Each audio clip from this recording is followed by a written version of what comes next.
Trono de Davi. As promessas do herdeiro do trono feitas ao rei Davi.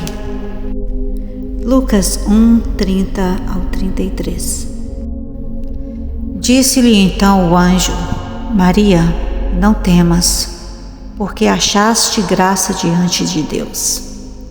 E eis que em teu ventre conceberás e darás à luz a um filho, e pôr-lhe-ás o nome de Jesus. Este será grande e será chamado Filho do Altíssimo, e o Senhor Deus lhe dará o trono de Davi, seu pai, e reinará eternamente na casa de Jacó, e o seu reino não terá fim. Bem, podemos ver com essa leitura que foi feita em Lucas a promessa que o anjo Gabriel estava trazendo a Maria. Essa promessa não era nova. Os profetas da Bíblia profetizaram a respeito de um herdeiro legítimo do trono de Davi. Podemos ver em Ezequiel, que nos dá o entendimento do que aconteceu com respeito ao trono de Davi, quando o último rei que estava sentado no trono não pôde continuar por causa da sua impiedade. Então o trono ficaria vago até vir o que pertence de direito. Ezequiel 21:25-27. E tu, ó profano e ímpio príncipe de Israel, cujo dia virá no tempo da extrema iniquidade, assim diz o Senhor Deus: tira o diadema e remove a coroa. Esta não será a mesma. Exalta o humilde e humilha ao soberbo. Ao revés, porei aquela coroa, e ela não mais será, até que venha aquele a quem pertence de direito. A ele eu a darei. A coroa do reino sobre a casa de Davi seria dada somente àquele que pertencesse de direito. Este rei ímpio, o qual foi sentenciada a palavra profética, Jeconias, sua família estava privada do trono devido à impiedade. Vejamos o que diz o profeta Oséias. Oséias 3:4-5. Porque os filhos de Israel ficarão por muitos dias sem rei e sem príncipe, e sem sacrifício, e sem estátua, e sem éfode ou terafim. Depois tornarão os filhos de Israel e buscarão ao Senhor seu Deus e a Davi seu rei, e temerão ao Senhor e a sua bondade nos fins dos dias. Então, a profecia está dizendo que realmente o trono de Davi ficaria vago por muitos dias.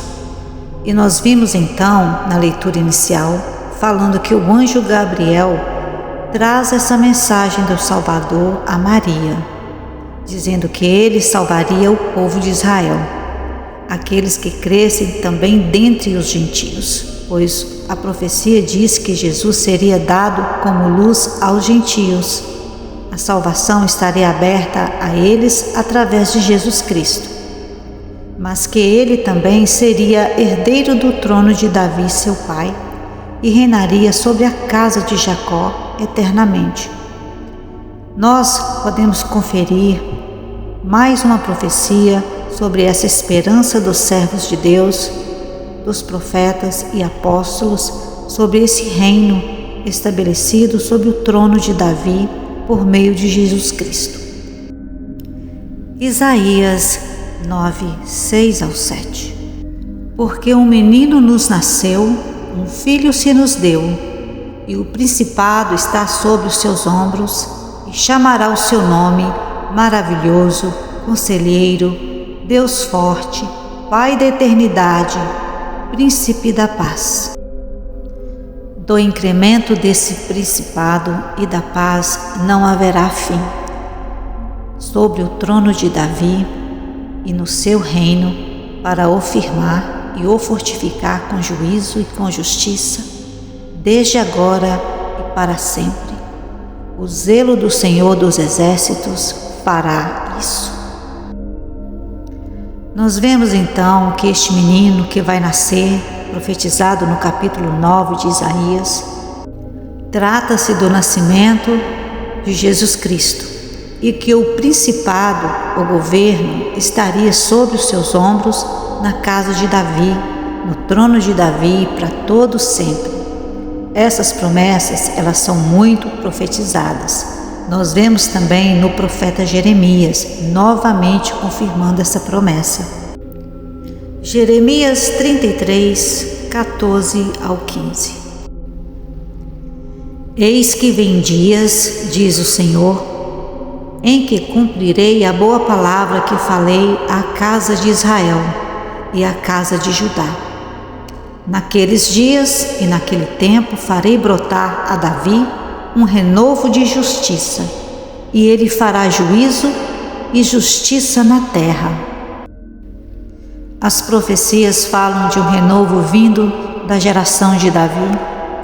Esse renovo assumiria o trono de Davi, mas que Israel ficaria muitos dias com esse trono vago. Isso é o que os profetas falam. Então o herdeiro legítimo desse trono de Israel, de Jerusalém, é Jesus Cristo. E nós vamos encontrar também o nosso Senhor Jesus Cristo falando que esse trono lhe pertence. Mateus 19, 27 a 28. Então Pedro, tomando a palavra, disse-lhe: Eis que nós deixamos tudo e te seguimos. Que receberemos? E Jesus disse-lhes: Em verdade vos digo que vós, que me seguistes, quando na regeneração o Filho do Homem se assentar no trono de sua glória, também vós assentareis sobre 12 tronos para julgar as 12 tribos de Israel. A pergunta que o apóstolo Pedro fez também era um anseio dos outros, porque deixaram família. Pedro, por exemplo, era casado, ele deixou a esposa. Nós sabemos que ele era casado quando Jesus foi orar pela enfermidade da sua sogra. Mateus deixou emprego para seguir Jesus, e eles queriam saber o que eles receberiam por isso.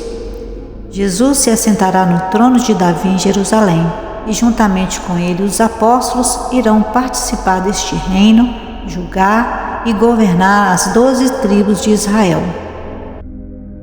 Salmos 122, 1 a 6.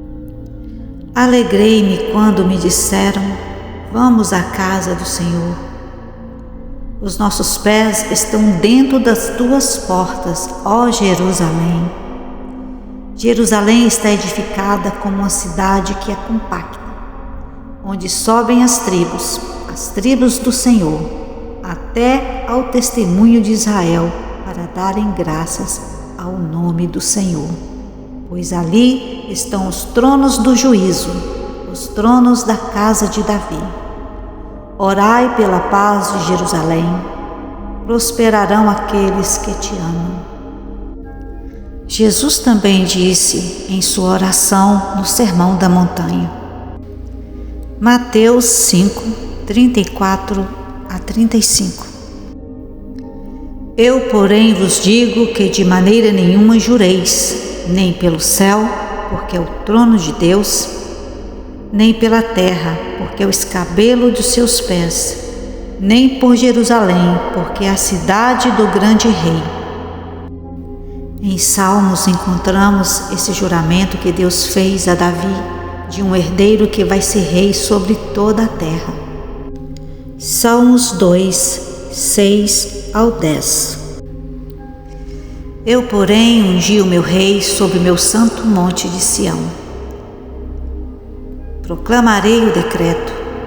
O Senhor me disse: Tu és o meu filho e hoje te gerei. Pede-me, e eu te darei os gentios por herança, e os confins da terra por tua possessão. Tu os esmigalharás com uma vara de ferro, tu os despedaçarás como a um vaso de oleiro. Agora, pois, ó reis, sede prudentes, deixai-vos instruir, juízes da terra, conclamando a todos os reinos da terra a respeitarem a autoridade do rei constituída por Deus em Jerusalém, no Monte Sião, e ele mesmo que irá reger as nações com vara de ferro. Então nós vemos o próprio Senhor Jesus falar em Mateus, ao responder o apóstolo Pedro, dizendo que ele era o herdeiro do trono da glória. Vamos ver mais uma vez o Senhor Jesus confirmando que ele já assenta no trono de sua glória na sua vinda, uma vez que a Bíblia só fala de 2 vindas do Senhor Jesus. Mateus 25, 31 a 32. E quando o Filho do Homem vier em sua glória, e todos os santos anjos com ele, então se assentará no trono da sua glória, e todas as nações serão reunidas diante dele. E apartará um dos outros, como o pastor aparta dos bodes as ovelhas. A Bíblia fala somente de 2 vindas. A primeira, profetizada pelo profeta Isaías no capítulo 53, do servo que era Senhor e foi desprezado e rejeitado por Israel, e que daria sua alma por expiação dos pecados. Essa foi a primeira vinda de Jesus, o nascimento dele. Isaías 53, 3 ao 4. Era desprezado e o mais rejeitado entre os homens, homem de dores e experimentado nos trabalhos, e como um de quem os homens escondiam o rosto. Era desprezado e não fizemos dele caso algum. Verdadeiramente ele tomou sobre si as nossas enfermidades e as nossas dores levou sobre si. E nós o reputávamos por aflito, ferido de Deus e oprimido. A Bíblia também fala da sua segunda vinda como Rei dos Reis e Senhor dos Senhores em Hebreus.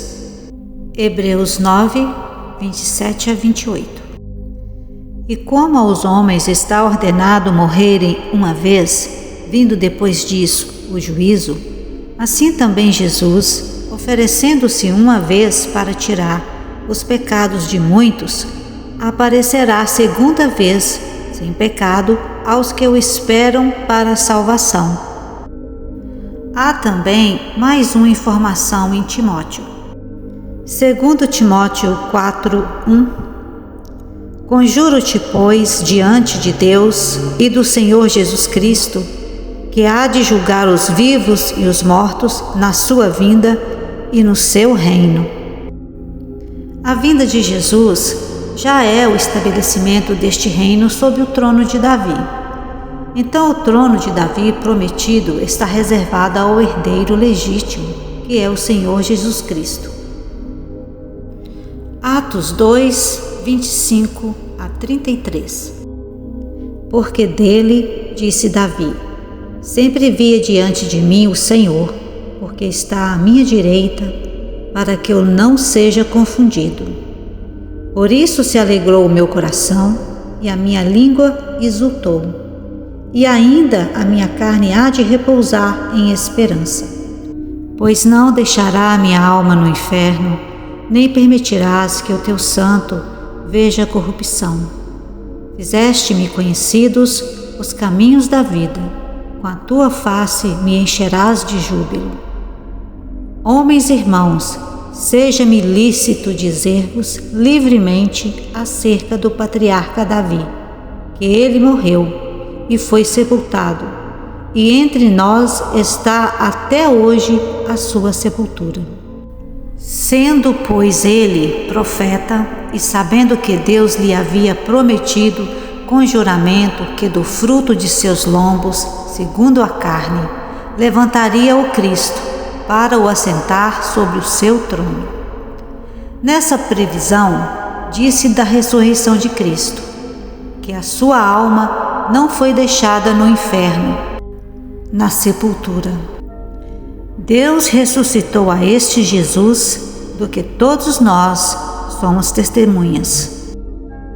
De sorte que, exaltado pela destra de Deus e tendo recebido do Pai a promessa do Espírito Santo, derramou isso que vós agora vedes e ouves.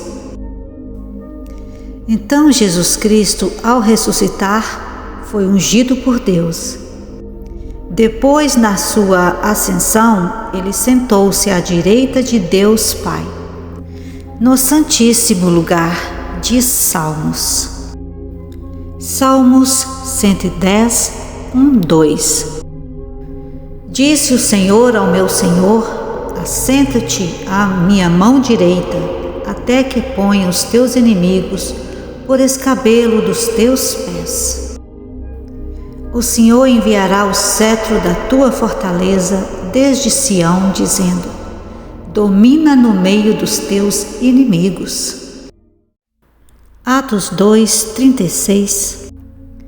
Saiba, pois, com certeza toda a casa de Israel, que a esse Jesus, a quem vós crucificastes, Deus o fez Senhor e Cristo.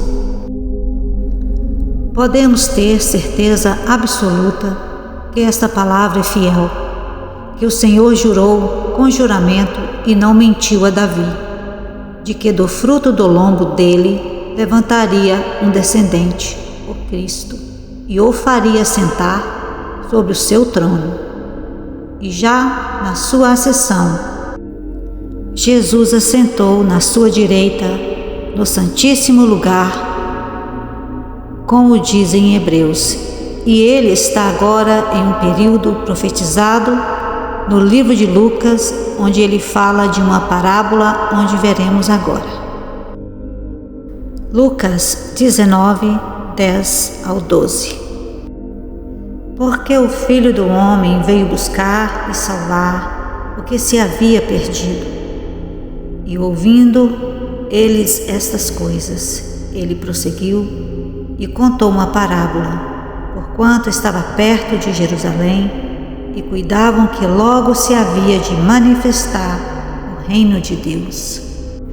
Disse, pois, certo homem nobre partiu para uma terra remota, a fim de tomar para si um reino e voltar depois. O que sai da boca de Deus não volta atrás, e você pode ter certeza que tudo o que foi profetizado vai se cumprir à risca. Isaías 34, 16. Buscai no livro do Senhor e lede, nenhuma dessas coisas faltará, ninguém faltará com a sua companheira, porque a minha boca tem ordenado, e o seu Espírito mesmo as tem ajuntado. Logo que Jesus havia ressuscitado, ele ainda passou 40 dias e 40 noites pregando o reino de Deus. Atos 1, versos 3. Aos quais também, depois de ter padecido, se apresentou vivo, com muitas e infalíveis provas, sendo visto por eles por espaço de 40 dias, e falando das coisas concernentes ao reino de Deus. Este período que Jesus passou com o corpo glorioso junto com os apóstolos, e que foi visto por aproximadamente 500 pessoas, diz o apóstolo Paulo, e que este testemunho passou de geração a geração. Aconteceu algo muito curioso momentos antes da ascensão de Jesus. Podemos notar que esta fé dos apóstolos era esta que estamos pregando aqui através dos profetas. A fé de um herdeiro do trono de Davi, de um reino restaurado de Israel, um reino de paz, de regeneração, como disse Jesus. Mateus 19, 28. E Jesus disse-lhes: Em verdade vos digo que vós, que me seguistes, quando na regeneração o Filho do Homem se assentar no trono de sua glória, também vós assentareis sobre 12 tronos para julgar as 12 tribos de Israel. Agora vamos ver que pergunta curiosa fazem os apóstolos e os discípulos de Jesus. Atos 1, 6 ao 8. Aqueles, pois, que se haviam reunido, perguntaram-lhe, dizendo: Senhor, restaurarás tu, neste tempo, o reino a Israel? E disse-lhes: Não vos pertence saber os tempos ou as estações que o Pai estabeleceu pelo seu próprio poder. Mas recebereis a virtude do Espírito Santo, que há de vir sobre vós, e ser-me-eis testemunhas, tanto em Jerusalém, como em toda a Judéia e Samaria, e até aos confins da terra. Falamos da parábola de que um certo homem nobre iria para uma certa terra remota em Lucas. Então Jesus partiu para essa terra remota que é o céu. Ele foi à direita de Deus Pai, e o Pai lhe entregou todo o poder e autoridade dos céus e da terra. Agora Jesus está como nosso advogado, reinando nos corações daqueles que o aceitam como Salvador. É o reino da graça. Mas a Bíblia fala também de um reino literal de regeneração sobre a terra. E nós confirmamos sempre este reino quando oramos o Pai Nosso. Mateus 6, 9 a 13. Portanto, vós orareis assim: Pai nosso que estás nos céus, santificado seja o teu nome. Venha a nós o teu reino, seja feita a tua vontade, assim na terra como no céu. O pão nosso de cada dia nos dá hoje, e perdoa as nossas dívidas, assim como nós perdoamos aos nossos devedores. E não nos conduza à tentação, mas livra-nos do mal, porque teu é o reino e o poder e a glória para sempre. Amém. Atos 3, 19 a 21.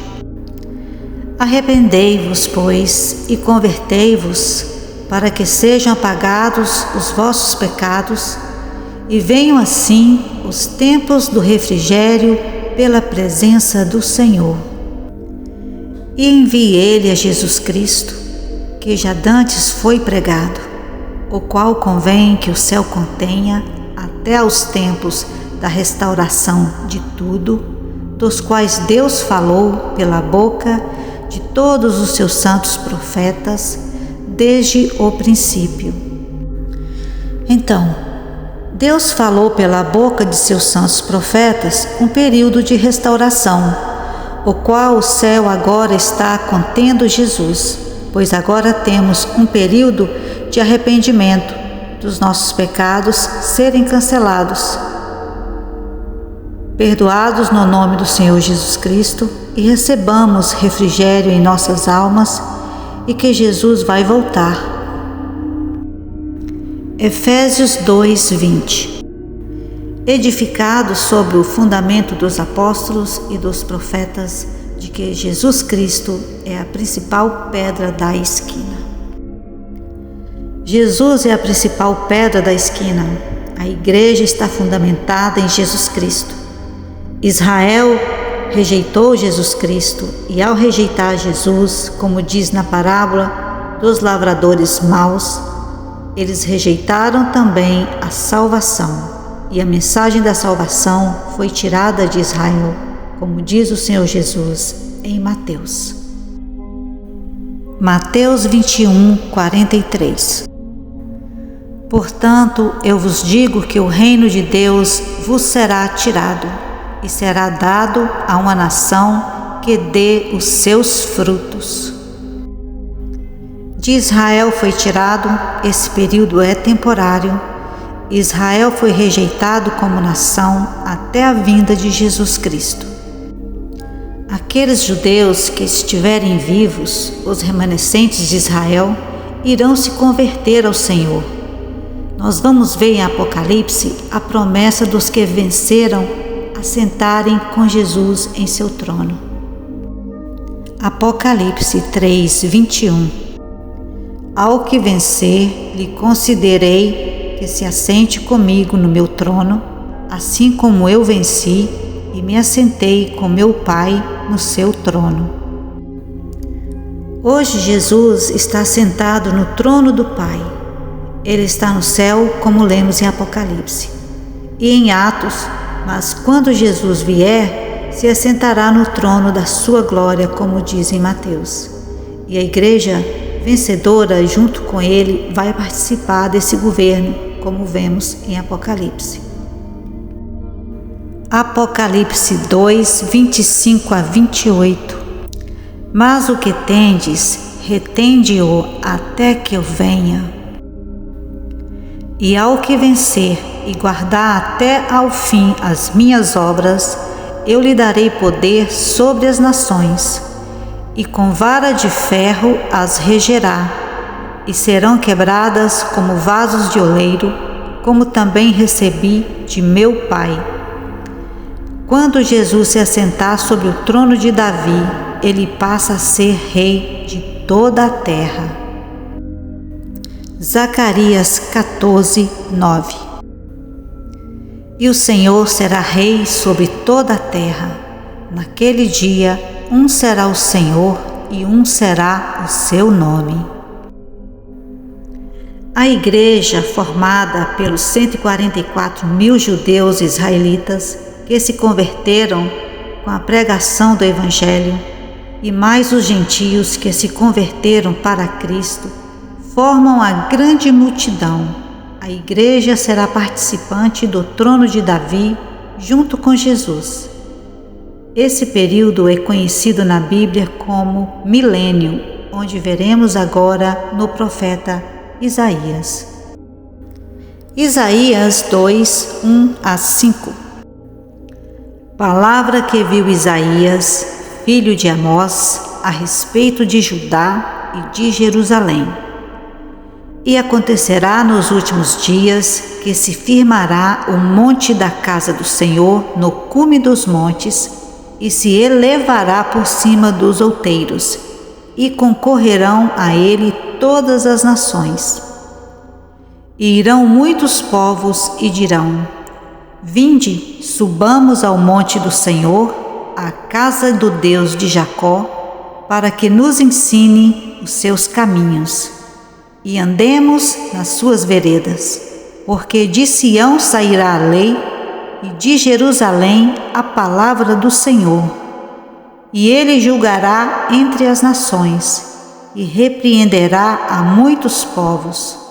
E estes converterão as suas espadas em enxadões e as suas lanças em foices. Uma nação não levantará espada contra outra nação, nem aprenderão mais a guerrear. Vinde, ó casa de Jacó, e andemos na luz do Senhor. Os apóstolos tinham uma esperança de que o reino messiânico seria instaurado a partir de Jesus se assentando sobre o trono de Davi, e ao Jesus se assentar no trono, começaria esse período de paz. Mas os judeus não conseguiram entender o momento, só queriam ver a parte boa da profecia, onde o herdeiro de Davi exaltaria Israel sobre todas as nações, não lendo nas profecias de que o servo de Deus sofreria humilhação, seria rejeitado pelo próprio povo de Israel, um homem de dores que não chamaria a atenção. Salmos 22, 6-7. Mas eu sou verme e não homem, opróbrio dos homens e desprezado do povo. Todos os que me veem zombam de mim, estendem os seus lábios e meneiam a cabeça. Esses judeus, que foi uma minoria, os 144.000 que aceitaram Jesus, que estão aguardando no pó da terra a ressurreição, que se dará por volta da ocasião que Jesus vai voltar do céu com a trombeta e com alarido e voz de arcanjo. Qual era a fé daquele povo em relação ao Messias? João 6, 14 ao 15. Vendo, pois, aqueles homens o milagre que Jesus tinha feito, diziam: Este é verdadeiramente o profeta que devia vir ao mundo. Sabendo, pois, Jesus que haviam de vir arrebatá-lo para o fazerem rei, tornou a retirar-se ele só para o monte. Agora estamos num período de pregação, de estabelecimento dos fundamentos deste reino, para que quando Jesus voltar, todos já estejam sabendo que Ele é Rei dos reis e Senhor dos senhores, e Ele virá para reinar.